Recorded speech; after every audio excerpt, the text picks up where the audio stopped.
तब कथामृतम तप्त जीवनम कविभिडीरितं कल्मषापहं श्रवणमंगलम श्रीमदाततं भुवि गृह्णन्ति ये भूरिदा जनाः।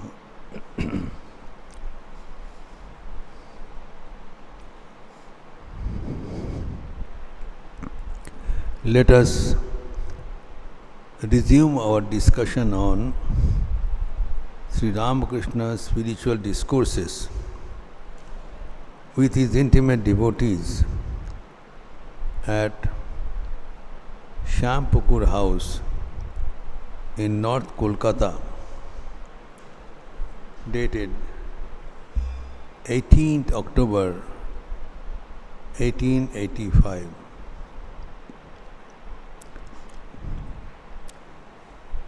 Referring to the young son of Dr. Mahendralal Sarkar, Amrit, Sri Thakur said, although he does not believe in the incarnation of God, but he believes that God alone is true. Herein he defines the characteristics of a human being. We all boast, we are very proud. We say that we are human beings. But unfortunately, we behave like subhuman beings. This point was discussed in our last Sunday class.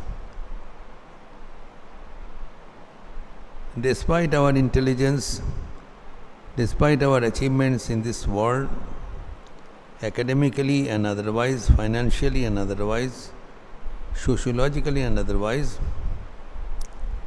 we are miserably failed in recognizing ourselves, who we are. When you look before the mirror, the form which you see, there is the usual form of a human being. But unfortunately, we behave like animals. That is the tragedy. So you have to learn what is the characteristics of a human being, how a human being should behave, should think, should comprehend. And what are the common features between human beings and animals? Ahara, Nidra, Bhaya, Maithunancha, Samannametat Pasubhir Naranam. Pushu ebang Naranam. Human beings and animals have 4 factors in common. Both of them eat. Without eating, we cannot survive. Both of them sleep. Both of them get afraid.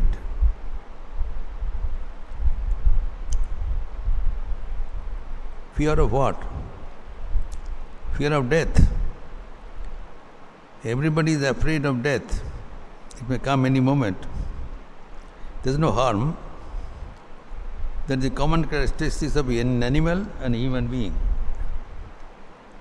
And fourthly, both of them procreate, beget children. These are the common factors. There is nothing harm. But there is an additional feature of human beings. Dharmo hi tesham adhika visheshaha. Dharmena hina pasubhi samana. Human beings must have, in addition to these 4 qualities, 5th dimension. That is dharma. That is their belief in God, their faith and conviction in the Creator of this universe. If a human being does not have any interest or knowledge about the Creator of the universe, about God, and just become contented with eating, drinking, sleeping, and procreation, then they are no better than animals. They are wasting their life. Human beings, this rare human body has been achieved, has been attained, has been received to realize that God alone is true and the rest are false. This is what specifically Sri Ramakrishna is telling to all, referring to Amrit.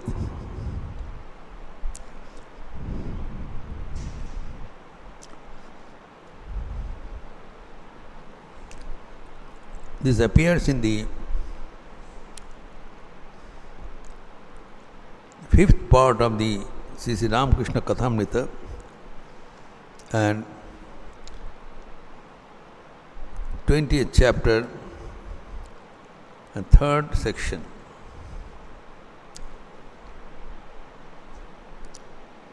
(523), dated 18th October 1885. Herein Sri Ramakrishna says, first of all, let us hear the text, the golden words. I am not going to read a long passage, just a couple of sentences, that's enough.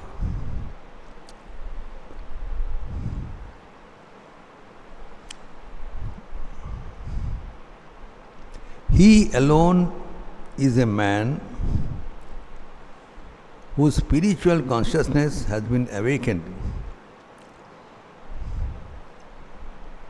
What is the meaning of spiritual consciousness? जिसका आध्यात्मिक चेतना का जागरण हुआ है. We have wakefulness, but we don't have spiritual awareness. A human being must have awakened spirituality, awakened spiritual consciousness. What is that? What happens when your spirituality is awakened? What happens? He is firmly convinced that God alone is real and all else is illusory. He does not believe in incarnations of God, but what doesn't matter? It doesn't matter. But what matters is the belief, faith in the existence of God. It is enough if he believes that God exists and that all this universe and its being, living beings, are the manifestation of his power, like a rich man and his garden. He has to acknowledge the existence of this world and naturally its creator. Now, having born in this world, if we are oblivious of the surroundings, then we are unfortunate. The world is existing in all its variety, and naturally there should be a creator for this world, and that is God. He who believes in it is to be called a human being, because when he believes in it, he would like to realize also, he would like to see him. That is the goal of life. But the basic tenet is that God exists, God is there. You may not be having a necessity of seeing God at the moment, but you'll have to admit that there is a God in this universe. That is the main thing. Now, God sometimes descends on the earth taking human forms, that is called incarnations. Sri Ramakrishna says, some say there are divine incarnations, 10 divine incarnations. Some say 24, while others say that there are innumerable incarnations.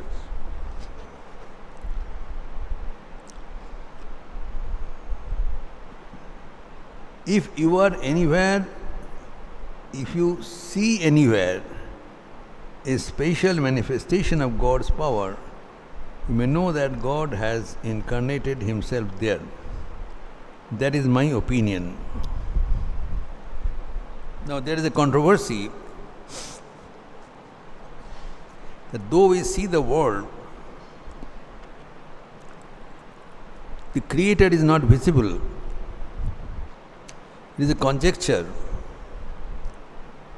We project that if this world exists, then there must be a Creator. But unless we see Him,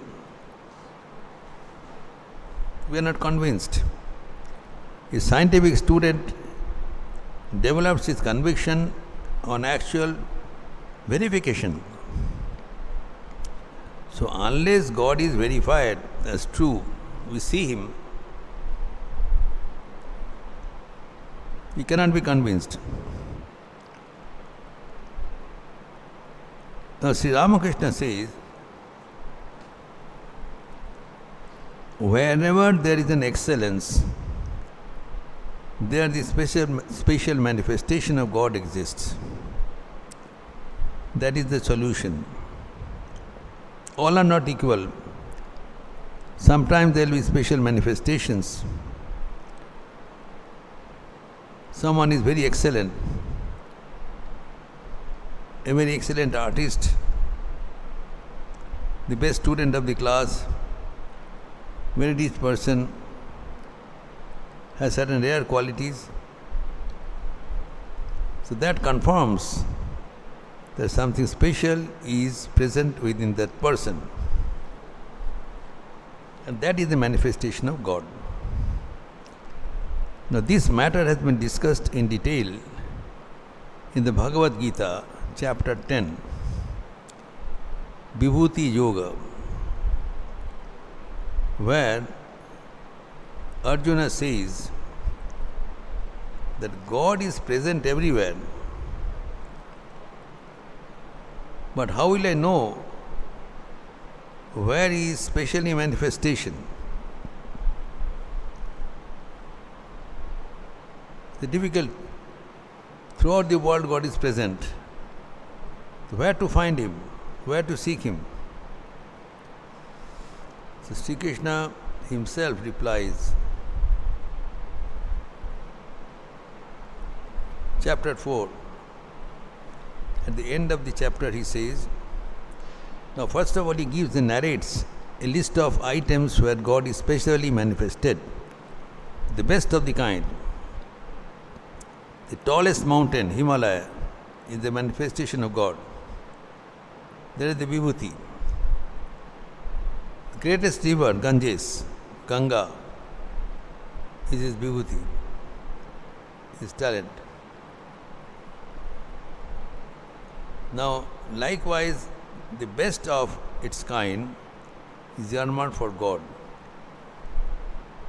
Then finally, he summarizes.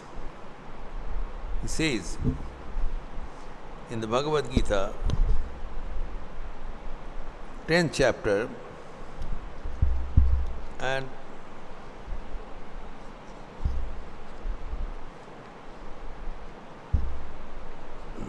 verse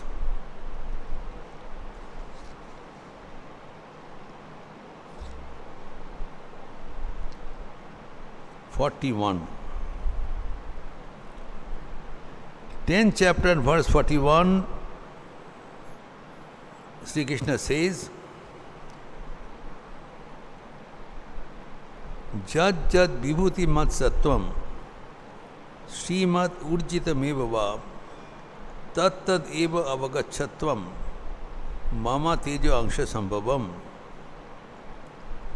When Arjuna asked where to seek, where to find you, he gives a narration of many excellent objects, the best of its kind, the tallest of the mountain, the greatest of the river, the best of human beings. And then finally he says,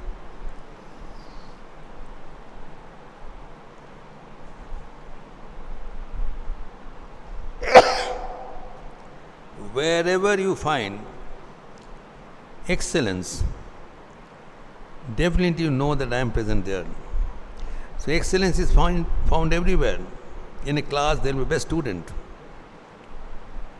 Among beauty, there will be most beautiful person. Where does the beauty and excellence comes from? From God. Try to find God in the excellence present among people around you. You don't have to seek in above the sky. Swami Vivekananda says, you don't have to search God in jungles and mountains. Open your eyes and see God everywhere around. Bohurupe shanmukhe tomar, chhadi kotha khojite ishwar. Where seekest thou that God, who is present, directly present around you in various forms, various human beings? They are veritable gods. God in the living form. There is a human being, and where their living form is excellent, their God's power is maximum. That is the gist. So Swami Vivekananda says, Bohurupe shanmukhe tomar, chhadi kotha khojite ishwar. Jive prem kore jejon, sei seviche ishwar. So love God, love the human beings around you, thinking them as the manifestation of the divine, and you'll become blessed. So we need not conjecture whether God exists or not. When He is present, feel His presence, and ultimately God will reveal His divine nature before you, provided you have got interest and perseverance to pursue your inquiry.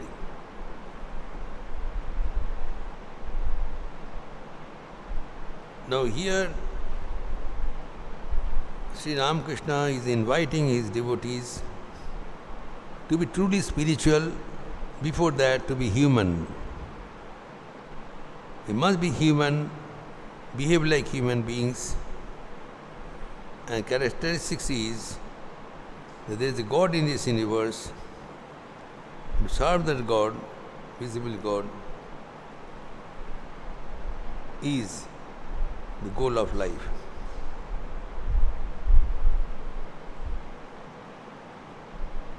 Though God descends on earth in various ways, that is called avatar. Principally, there are 10 avatars: Ramakrishna, Buddha, Kalki, Ityadi. But that apart, there are 24 avatars, which we discussed at length, and also many avatars. Finally, he says, wherever there is excellence, know that there is avatar, God descendant on the person or situation, to confirm that I am there.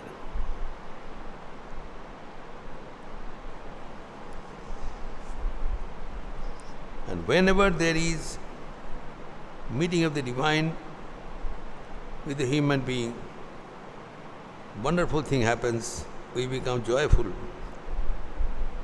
We become illumined. We become deathless. So let us make spirituality a dynamic experience of life. It is not a theoretical understanding. It is not a matter to be discussed, debated about. It is a matter of realization. That's why Swami Vivekananda says, religion is realization, not a bunch of books and formulas and texts to be remembered and reproduced. It is a transformation of a character. So when we rush towards the transformation, then we gradually elevate ourselves to the level of the divine. And finally, the divine takes over and the human subsides. We continue further in our next Sunday class. Niranjanam nityam anantarupam bhaktanukampa dhrita vigraham vayu Ishavataram parameshamidyam Tam Ramakrishnam Shirasa Namama. Om Shanti Shanti Shanti. Hari Om Tat Sat. Shri Ramakrishna Arpanamastu. Any question? Or else you can send your queries over email, rkml@rkml.org. Let us close now with the chanting of the Lord. Please join with me. Hari Om Ramakrishna, Hari Om Ramakrishna, Hari Om Ramakrishna, Hari Om, Hari Om Ramakrishna, Hari Om Ramakrishna, Hari Om Ramakrishna, Hari Om, Hari Om Ramakrishna, Hari Om Ramakrishna, Hari Om Ramakrishna, Hari Om, Hari Om Ramakrishna, Hari Om Ramakrishna, Hari Om Ramakrishna, Hari Om, Hari Om Ramakrishna, Hari Om Ramakrishna, Hari Om Ramakrishna, Hari Om, Hari Om Ramakrishna, Hari Om Ramakrishna, Hari Om Ramakrishna, Hari Om. Thank you.